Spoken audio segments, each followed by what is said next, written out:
اعوذ باللہ من الشیطان الرجیم بسم اللہ الرحمن الرحیم اللہم صلی علی سیدنا و مولانا محمد وبارک وسلم یا صاحب الجمال و یا سید البشر من وجهک المنیر لقد نور القمر لا يمکن الثناء کما کان حقہ بعد از خدا بزرگ تو ایک قصہ مختصر۔ محترم ناظرین اکرام، السلام علیکم ورحمۃ اللہ وبرکاتہ۔ میں ہوں آپ کا میزبان حافظ حامد رضا اور آپ دیکھ رہے ہیں پروگرام نور ہدایت۔ ناظرین، آپ جانتے ہیں نور ہدایت میں ہم آپ کی ملاقات علماء اکرام سے کرواتے ہیں، جن سے ہم کرتے ہیں سوالات اور جانتے ہیں اسلام کے حوالے سے معلومات۔ آج کے ہمارے معزز مہمان بہت اچھی شخصیت، بہت خوبصورت انداز کے مالک مختلف ٹی وی چینلز پر حضرت ماشاءاللہ سے دین اسلام کے حوالے سے گفتگو فرماتے ہیں۔ میری مراد حضرت علامہ مولانا مفتی زاہد اسلم رضوی دامت برکاتہم العالیہ۔ حضرت السلام علیکم ورحمۃ اللہ۔ ماشاءاللہ حضرت کیسے مزاج، خیریت سے ہیں آپ کا بہت بہت شکریہ۔ آج آپ دوبارہ تشریف لائے اور آپ نے ہمارے اس پروگرام کو زینت بخشی۔ ہم آپ سے حضرت گفتگو کا آغاز کرتے ہیں۔ ناظرین، میں بتاتا چلوں آج کا جو ہمارا موضوع ہے وہ مقصد حیات ہے۔ اللہ رب العزت نے انسان کو زندگی عطا فرمائی، دنیا میں بھیجا، زندگی عطا فرمائی، پوری دنیا آپ کے سامنے ہے۔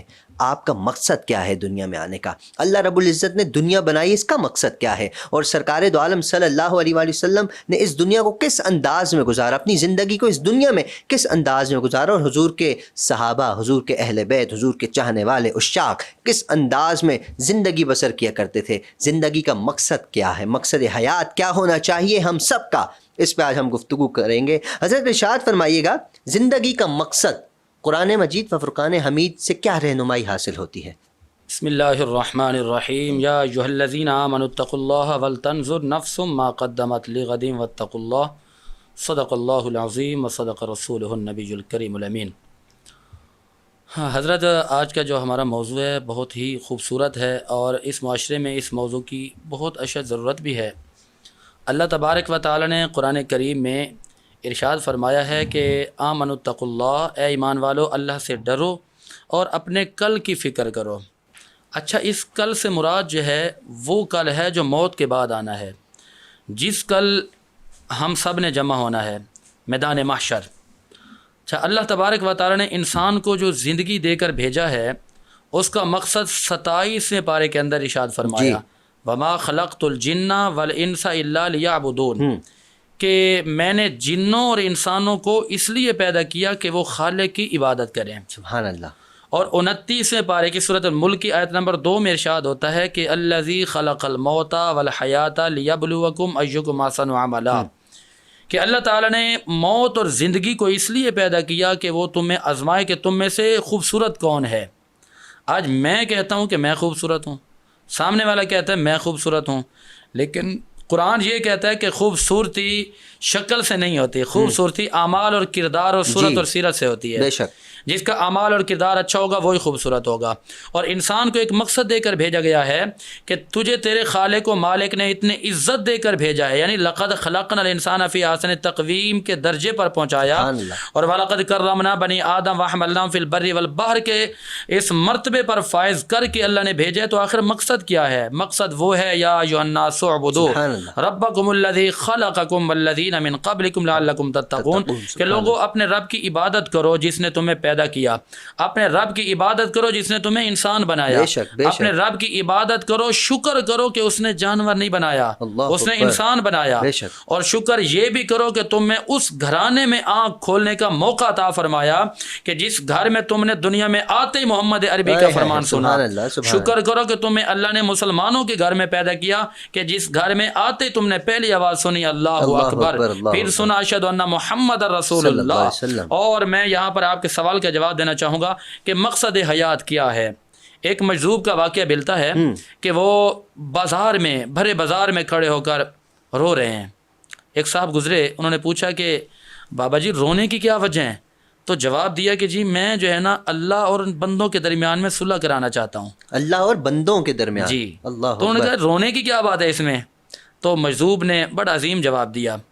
آپ فرماتے ہیں کہ میں روتا اس لیے ہوں، میں صلح کروانے کی بہت کوشش کر رہا ہوں، وہ مانتا ہے یہ نہیں مانتا، بندہ نہیں مانتا، یعنی مقصد حیات بھول چکا ہے، اس کو پتہ نہیں ہے، وہ سمجھتا ہے کہ کھانا ہے، کمانا ہے اور سو جانا ہے اور پھر چلے جانا ہے یہاں سے۔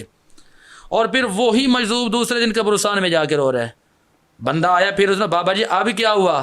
کہا مسئلہ آج بھی کل والا ہے، آج یہ مانتے ہیں مگر خالق نہیں مانتا. اللہ اکبر، اللہ اکبر. کل نفس ذائقۃ الموت. رب نے فرمایا کہ مرنے سے ایک لمحہ پہلے بھی اگر تو اپنے مالک کو منانے کی کوشش کرے گا نا. معراج کی رات اسی مہینے کے اندر جب رسول اللہ معراج پر گئے نا تو اللہ کی بارگاہ میں عرض کی کہ مالک میری امت کا کیا ہوگا. اللہ نے فرمایا محبوبہ ہم نے آپ کے نالین کا صدقہ آپ کی آدھی امت کو بخش دیا. مالک اور بھی کرم چاہیے. اللہ نے فرمایا محبوب جس طرف آپ کی انگلی جائے گی ہم نے ان کو بھی بخش دیا. پھر رسول اللہ نے عرض کی مالک اور بھی کرم چاہیے. فرمایا کہ اگر آپ کا امتی مرنے سے ایک مہینہ پہلے توبہ کرے گا تو میں توبہ قبول کروں گا. مالک اور بھی کرم. اللہ نے فرمایا مرنے سے ایک دن پہلے توبہ کر لے تو بھی میں قبول کروں گا.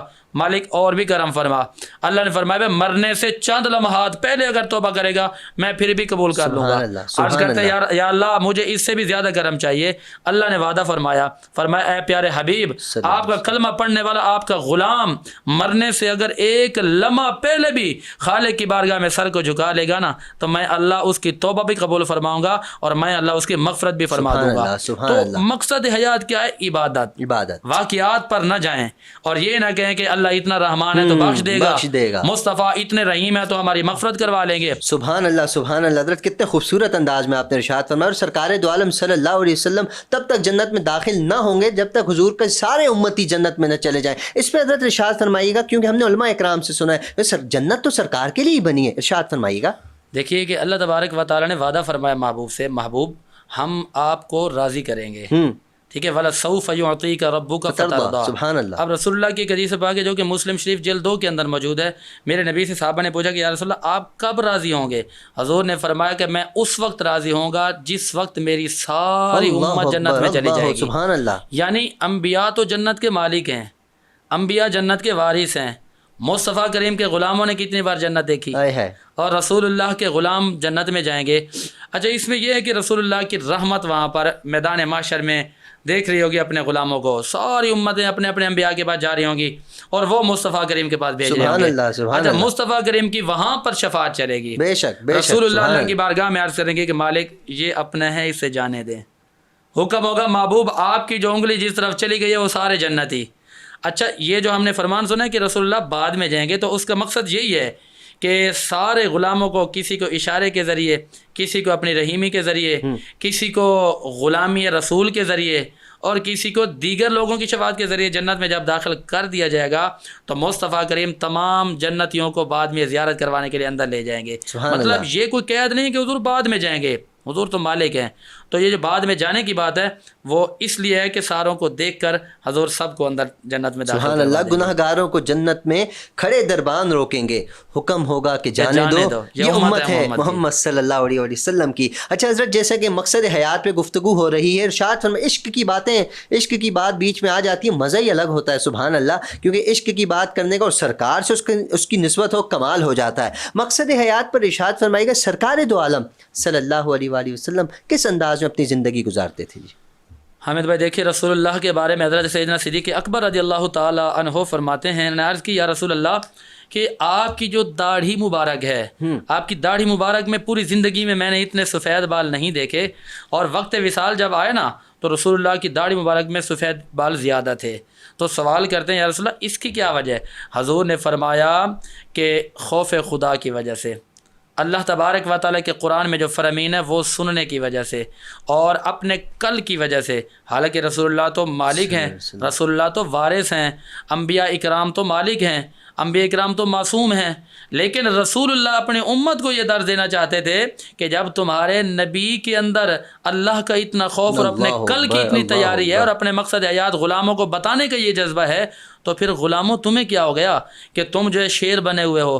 قرآن نے ہمیں وعیدیں سنائی ہیں اور ہم شیر بنے ہوئے ہیں. یہ ابو جہل کی بات تھی. ابو جہل کو رسول اللہ فرماتے تھے کہ تم اسلام میں داخل ہو جاؤ. اب پہلے تو اٹ کر راضی نہیں ہے، میں نے آنا ہی نہیں ہے. جب وہ تنگ ہوا نا کہنے لگا جی دیکھی جائے گی، دیکھی جائے گی. اچھا آج ہم بھی یہی کہتے ہیں جی بالکل، نماز روزے حج کی طرف بلائیں، کہتے ہیں جی کپڑے صحیح نہیں ہیں، جسم صحیح نہیں ہے، اور جی میں اگلے ہفتے سے شروع کروں گا، جی میں ہفتے سے شروع کروں گا، جی میں کل سے شروع قبر میں جانا ہے. یہ تو ہمارا تکیہ کلام ہے. کسی سے اگر آپ اسلام کی دعوت کے اسلام کے حوالے سے بتا دیں آگے سے اس کا جواب ہوتا ہے میں نے اپنی قبر میں جانا ہے. یہ تو ابو جہل والی بات. ابو جہل نے کہا دیکھی جائے گی.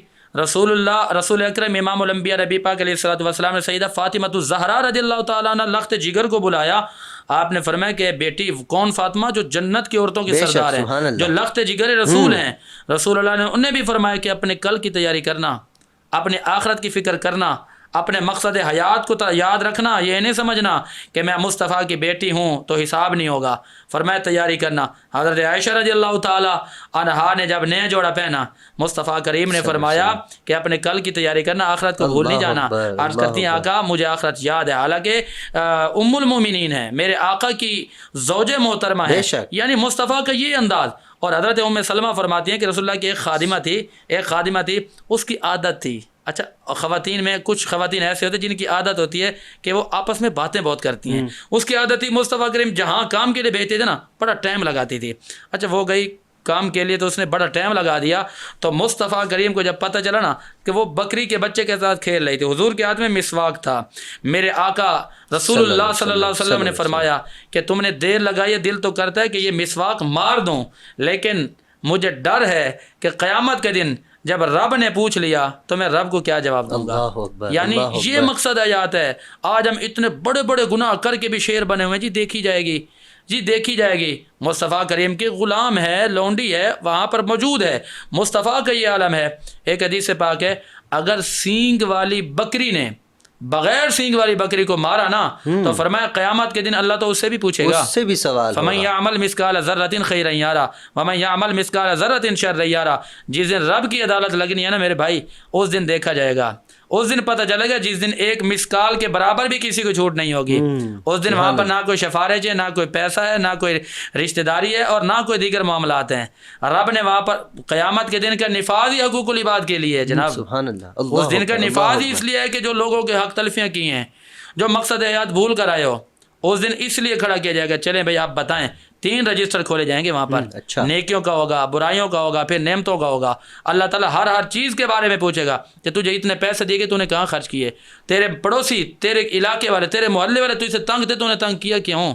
جب میرے بندوں کو تو نے راضی نہیں کیا نا، تو میں اللہ بھی تو اسے راضی نہیں ہوں۔ اللہ اکبر، اللہ اکبر۔ اللہ رب العزت ہم سب کی بخشش فرمائے، ہم سب کو اللہ کے بندوں کو راضی کرنے کی توفیق عطا فرمائے تاکہ اللہ بھی ہم سے راضی ہو جائے۔ اچھا حضرت، یہ تو آپ نے سرکار دو عالم صلی اللہ علیہ وسلم کی زندگی کے حوالے سے ارشاد فرمائے گا، ارشاد فرمائے گا انبیاء اکرام کا طرز زندگی کیسا تھا؟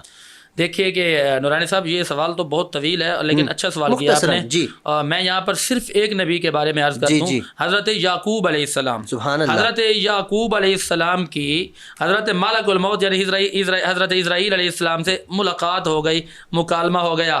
آپ نے فرمایا کہ اے ملک الموت، آج ملاقات ہو گئی ہے تو مجھ سے ایک وعدہ کر کے جاؤ، مجھ سے ایک وعدہ کر کے جاؤ۔ میں نے سنا ہے کہ آپ جو ہے جس گھر میں جاتے ہیں خالیات نہیں جاتے، بچوں کو یتیم کرتے ہیں، عورتوں کو بیوہ کرتے ہیں، ماں باپ کو اولاد کا دکھ دیتے ہیں، لیکن مجھ سے ایک وعدہ کر کے جاؤ، جب میرے پاس آنا نا مجھے بتا کے آنا۔ تو ملک الموت نے فرمایا ٹھیک ہے میں بتا کے آؤں گا۔ کئی سال گزرے، کچھ سالوں کے بعد جب ملک الموت آئے تو آپ نے پوچھا کون جواب دیا؟ میں ملک الموت۔ آپ نے فرمایا کہ آپ کو اور میرا تو معاہدہ تھا کہ آپ مجھے بتا کر آئیں گے، مجھے پیغام دے کر آئیں گے۔ تو ملک الموت نے فرمایا کہ حضور والا، میں نے آپ کو ایک پیغام نہیں، میں نے آپ کو کئی پیغامات بھجوائے ہیں۔ آپ نے فرمایا مجھ تک تو کوئی پیغام نہیں پہنچا۔ آپ نے فرمایا کہ آپ کی آنکھوں کے سامنے آپ کے پیاروں کے جنازے اٹھتے رہے، یہ بھی میرا پیغام تھا۔ آپ کی آنکھوں کے سامنے نوجوان بوڑھے ہوتے رہے، یہ بھی میرا ایک پیغام تھا۔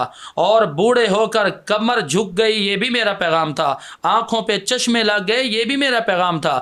داڑھی میں سفید بال آ گئے، یہ بھی میرا پیغام تھا۔ اور تمہاری آنکھوں کے سامنے تمہارے پیاروں کو قبر میں دفن کیا گیا، یہ بھی میرا پیغام تھا۔